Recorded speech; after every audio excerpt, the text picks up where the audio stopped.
Hi everyone. I decided to come out here today and where it's really peaceful and beautiful by my home and tell a story about a time when some angels came and healed my little boy. And I had just recalled the incident not too long ago, and I thought, this is a really special story, and I want it to impact people's lives. I want people to know that God still works miracles in these last days, and that He is aware of all of us, and that He does know you, and He wants you to experience His healing. And He does send angels.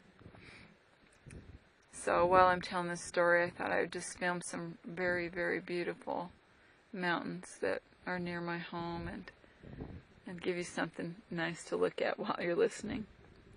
So what happened was, when my son was 3, my ex-husband was looking for a job, and so we drove to the nearest town, and he was putting in applications.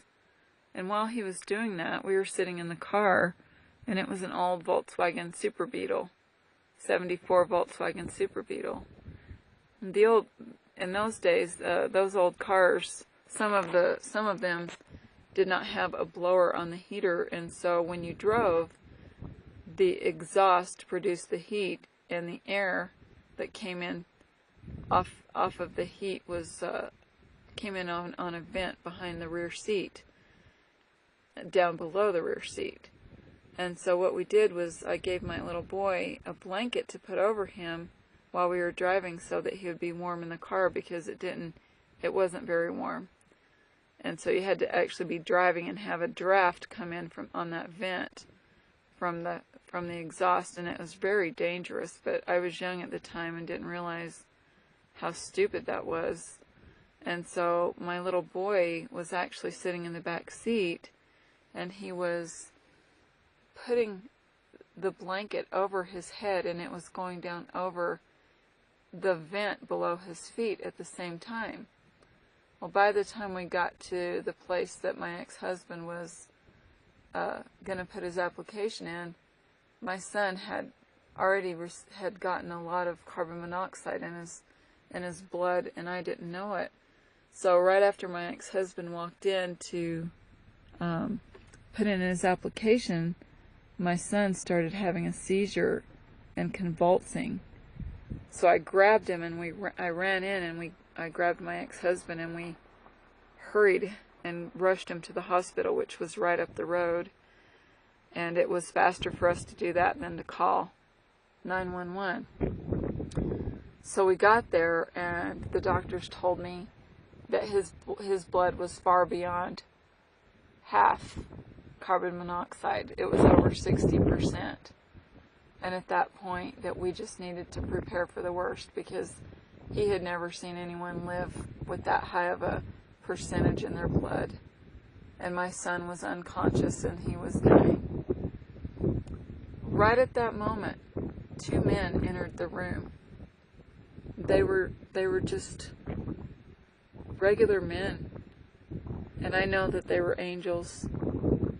And I've had other family members in the hospital, and I've been in the hospital, and even in the emergency room. My husband now has been in there, and you have to check in at the front, know who you're going to see, in order to go in there and see them, whether they're in the emergency room or they've been placed in a room, if you're in the ER. And so these men, they didn't know us, but they walked directly into our room. They weren't doctors, they weren't nurses, they weren't any kind of medical staff. And they looked at me and they said, "Can we give your son a blessing? Can we lay our hands on your son's head?" And I said, yes, please, whatever. I was desperate. And so they came in, and they laid their hands on my baby's head. And the doctors couldn't believe it. Immediately, these people left. I never even asked them their name. I was just so worried that my child was dying. But they turned around and they walked out after they blessed him. I don't even remember what they said. And my son immediately started to get well.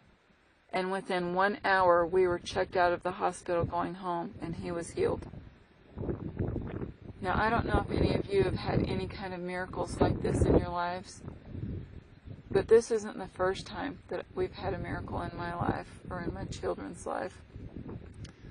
But I just want everyone to know that God is real. He knows you. He loves you. He knows of our trials. And He will give us miracles if we have the faith. We just need to open our eyes and open our hearts. And I hope you all have a very blessed day.